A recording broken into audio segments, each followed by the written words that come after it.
Pergi ke sungai mencari ikan, dapat 3 dimasak Kiki. Kalau sistem zonasi dijalankan, pendidikan setara pasti dimiliki. Assalamualaikum warahmatullahi wabarakatuh. Berdirinya kami di sini sebagai perwakilan SMA Darul Ulum 1 Unggulan Petaraman Jombang, Kompak, cerdas, kuat, istiqomah. Dari tim Radio Fama Vendra akan menyampaikan argumen kami pada mosi perdebatan kali ini. Sesi argumentasi. Yang terhormat Dewan Juri yang arif dan bijaksana, yang saya banggakan tim afirmasi dan seluruh hadir yang saya muliakan.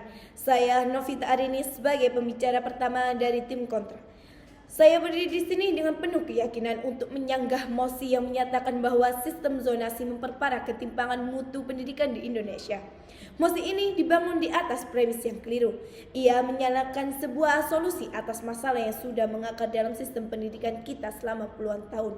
Mari kita lihat realitasnya. Sebelum zonasi, apa yang terjadi? Mutu pendidikan terpusat pada segelintir sekolah favorit di kota besar. Ribuan siswa harus bersaing ketat, menguras biaya untuk bimbingan belajar dan menempuh jarak yang jauh hanya untuk mendapatkan bangku di sekolah yang unggul.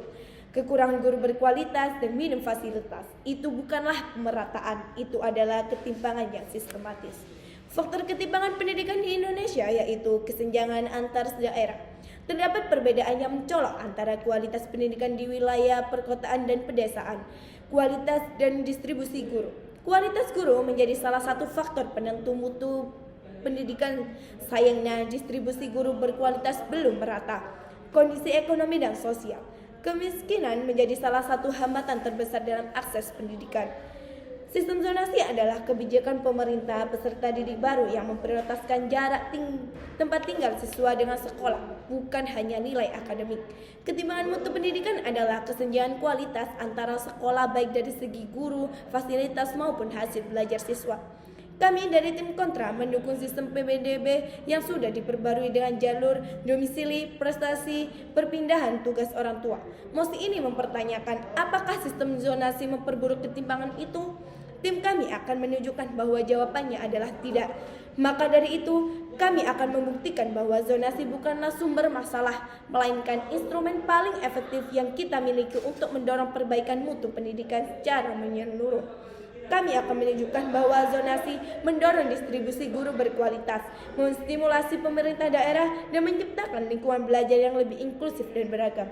Dengan demikian, kami menolak mosi ini dan siap untuk membuktikan bahwa masa depan pendidikan yang lebih adil dan merata di tangan sistem zonasi. Terima kasih. Baik, Dewan Juri yang terhormat, perkenalkan dengan saya Syafna Aulia Salwa Syafitri sebagai pembicara kedua dari tim oposisi dalam perdebatan kali ini. Dan di sini saya akan mengukuhkan argumen dari tim kami bahwa sekali lagi kami berterus terang menolak adanya mosi. Dewan ini percaya bahwa sistem zonasi dapat memperparah kualitas mutu pendidikan di Indonesia. Mengapa kami menolaknya? Dewan Juri yang terhormat, kata memperparah menjadi suatu sorotan. Mengapa hal ini bisa terjadi? Dengan kata lain, kata tersebut seakan-akan berkata bahwa sebelumnya sudah terjadi ketimpangan mutu pendidikan di Indonesia dan karena adanya sistem zonasi malah bertambah buruk ketimpangan tersebut. Padahal nyatanya tidak. Dewan Juri yang terhormat, pembicara pertama dari tim kami telah memaparkan maksud dari zonasi dan ketimpangan mutu sendiri dan beberapa poin permasalahan penting lainnya. Maka di sini saya akan menyampaikan beberapa hal terkait yang dapat mengukuhkan bahwa kami tidak setuju dengan mosi ini. Sebelumnya saya akan menyampaikan suatu asumsi. Mari kita asumsikan bersama. Masuk pada asumsi yang pertama. Jika sistem zonasi tidak diberlakukan, maka bukannya hal itu malah menambah suatu ketimpangan, bukan. Bahkan tidak hanya pada ketimpangan mutu saja, namun juga berdampak pada ketimpangan sosial. Misalnya saja, standarisasi pendaftaran sekolah satu dengan sekolah yang lainnya jauh berbeda. Pada akhirnya, kualitas siswa yang masuk sangat berbanding terbalik, bukan? Sekolah yang memang unggul akan terus-terusan unggul dan sekolah yang tertinggal akan terus-terusan tertinggal. Hal ini tidak adil, bukan? Dan ini perlu pemerataan. Misalkan setelah itu muncul sebuah pertanyaan, bagaimana dengan siswa yang berkualitas namun masuk di sekolah non-unggulan? Ketimpangan mutu maknanya tidak sesempit itu jika diperdalam. Bukan hanya berarti ketimpangan yang terjadi dalam skala besar, namun prioritaskan yang masih ada di dalamnya. Sekolah dengan predikat unggul akan terus memiliki kualitas ajar yang baik dan siswa dapat mengejar materi yang sama. Dan bagaimana dengan sekolah non-unggulan? Apakah harus tetap dibiarkan? Padahal ketimpangan materi yang diberikan dapat menurunkan mutu siswa yang pada akhirnya juga menambah ketimpangan mutu pendidikan di Indonesia. Masuk pada asumsi yang kedua, jika zonasi tetap diberlakukan, malah dapat menyamaratakan pendidikan di Indonesia dan menurunkan ketimpangan mutu. Mengapa? Karena sejatinya, sekolah dengan predikat unggul akan terus menggembleng siswanya hingga dapat terus berkembang. Sedangkan, jika tim pemerintah mengatakan, fokus kami berada pada pemerataan dan keadilan saja, lalu bagaimana nasib mereka yang memiliki bekal matang, namun lokasi kediamannya tidak strategis? Perlu diketahui Dewan Juri yang terhormat bahwa suatu kebijakan pemerintah adalah suatu ketetapan yang dinamis yang mana akan terus diperubah dan diperbaiki dalam menghadapi perubahan yang terus ada. Saat ini sistem PPDB telah diperubah menjadi SPMB yang mana saat ini pemerintah tidak hanya berfokus pada satu sistem jalur saja, tetapi saat ini telah terbentuk 4 jalur SPMB, yakni zonasi yang telah direformasi menjadi domisili, afirmasi, mutasi, dan juga prestasi. Maka ketimpangan mutu ini bisa tidak terjadi karena pemerataan dan kesempatan dengan berbagai jalur dapat dilakukan. Kualitas sekolah akan tetap terus unggul dan siswa yang perlu pembekalan intensif juga akan terus digembleng agar dapat mengikuti sistem yang ada. Di sisi lain, sistem zonasi atau domisili ini juga dapat menggerakkan pemerintah untuk terus memperhatikan dan memperbaiki infrastruktur yang kurang memadai. Karena Dewan Juri yang terhormat, misalnya para siswa yang memang dari awal mempunyai bekal, sejatinya tidak akan diam saja dalam menangani hal tersebut. Maka dengan hal itu dapat menyoroti suatu instansi yang memang perlu perkembangan. Karena sekolah merupakan fasilitas yang berhak untuk dimanfaatkan oleh masyarakat. Tentunya dalam hal ini tidak menutup kemungkinan bagi masyarakat yang ingin memberikan kritik dan saran. Pemerintah tentunya tidak akan diam saja jika melihat hal itu terjadi. Maka ketimpangan mutu pendidikan di Indonesia yang memang sudah ada sebelumnya tetap bisa diatasi. Bukan menghilangkan sistem yang ada, tetapi memperbaiki agar terus baik bagi kedepannya. Selain itu, sumber daya manusia akan merata dan mencegah dominasi suatu kelompok. Jika suatu sekolah memiliki siswa yang unggul dalam keseluruhan, lalu bagaimana dengan sekolah lainnya yang memang terpelosok dan kurang akan kualitas sumber daya manusianya? Hal itu akan memunculkan kejenuhan sosial antara satu dengan yang lainnya.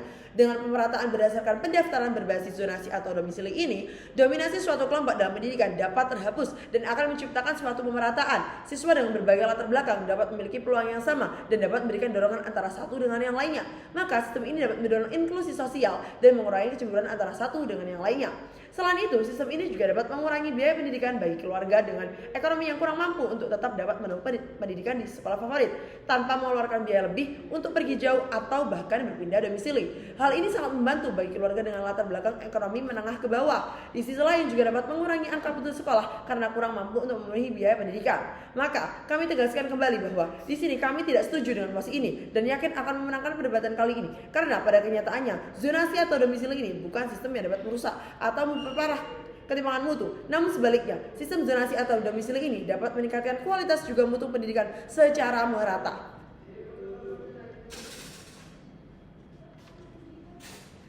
Untayan syair yang telah kami sampaikan di awal bukan sekedar pengantar, melainkan sebagai bentuk refleksi atas mosi kita hari ini.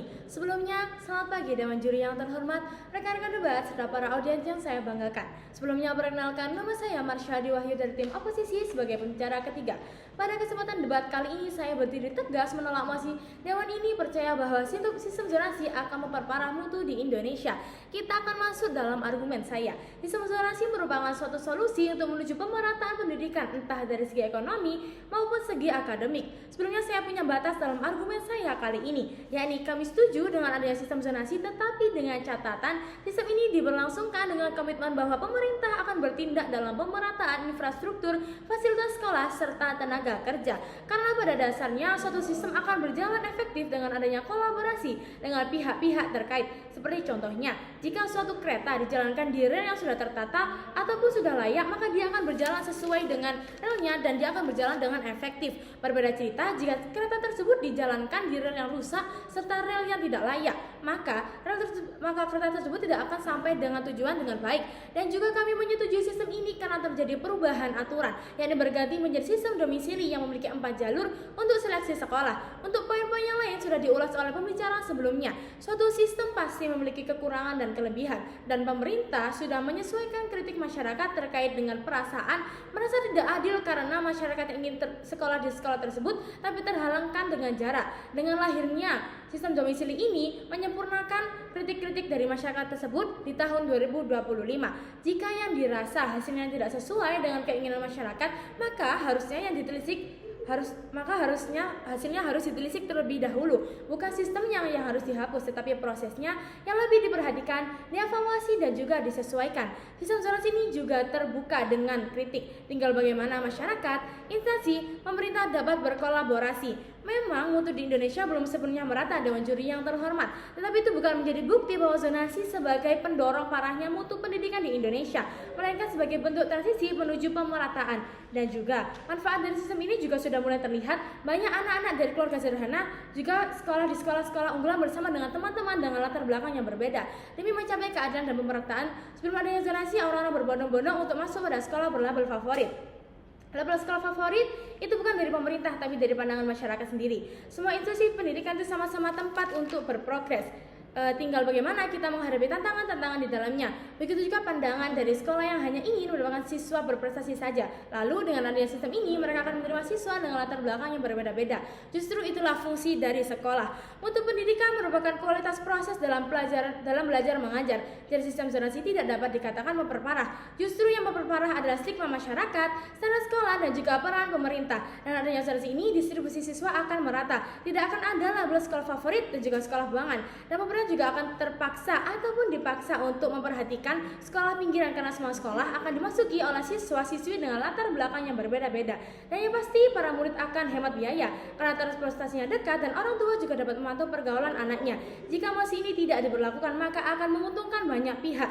Ketimpangan mutu juga akan meredah bahkan setara. Tetapi jika mesin ini diberlakukan, maka sekolah favorit akan semakin menumpuk sertifikat dan medali. Sekolah pinggiran semakin terpinggirkan. Dan jika masalah ini tidak teratasi, maka akan sulit untuk mencapai Indonesia Emas 2045 karena tidak meratanya kualitas sumber daya manusia bangsa negara kita. Mungkin cukup sekian yang dapat saya sampaikan. Sesi kesimpulan. Sistem zonasi bukanlah penyebab ketimpangan mutu pendidikan, melainkan solusi yang direncanakan untuk mengatasi ketidakkeadilan yang sudah lama terjadi.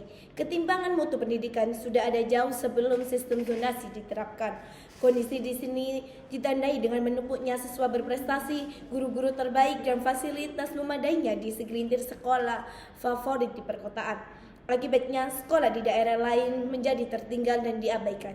Sistem zonasi hadir sebagai jembatan untuk menciptakan pemerataan akses dan kualitas pendidikan. Sistem ini bertujuan untuk mendistribusikan guru berkualitas secara lebih merata, mendorong pemerintah daerah untuk meningkatkan fasilitas di semua sekolah bukan hanya di sekolah favorit, dan menciptakan lingkungan belajar yang lebih inklusif dan beragam. Kami mendukung sistem PPDB dengan perbaruan domisili, prestasi, afirmasi, dan perpindahan tugas orang tua. Kami percaya bahwa sistem zonasi adalah langkah yang krusial menuju pemerataan yang sesungguhnya. Zonasi bukan masalah, melainkan solusi yang sedang berproses untuk mengatasi ketimpangan yang sudah ada sejak lama. Zonasi bukan penyebab ketimpangan, tetapi solusi. Zonasi memberikan akses yang adil dan inklusif. Zonasi adalah proses, bukan hasil instan. Sebaiknya sistem zonasi perlu diterapkan sebagai kebijakan di hilir, bukan di hulu. Maksudnya adalah sistem zonasi sebaiknya menjadi solusi akhir setelah masalah utama dalam pendidikan diatasi dan bukan menjadikan sistem zonasi sebagai solusi yang utama. Dengan kata lain, kami mendukung zonasi bukan sebagai satu-satunya solusi, melainkan sebagai solusi pelengkap yang akan efektif jika didampingi oleh komitmen pemerintah untuk mengatasi masalah yang utama. Zonasi adalah instrumen yang efektif untuk mendorong perbaikan mutu pendidikan secara menyeluruh dan sistematis, bukan memperparahnya. Oleh karena itu, tim kontra menolak mosi yang menyatakan sebaliknya. Sekian argumen yang bisa kami sampaikan. Assalamualaikum warahmatullahi wabarakatuh.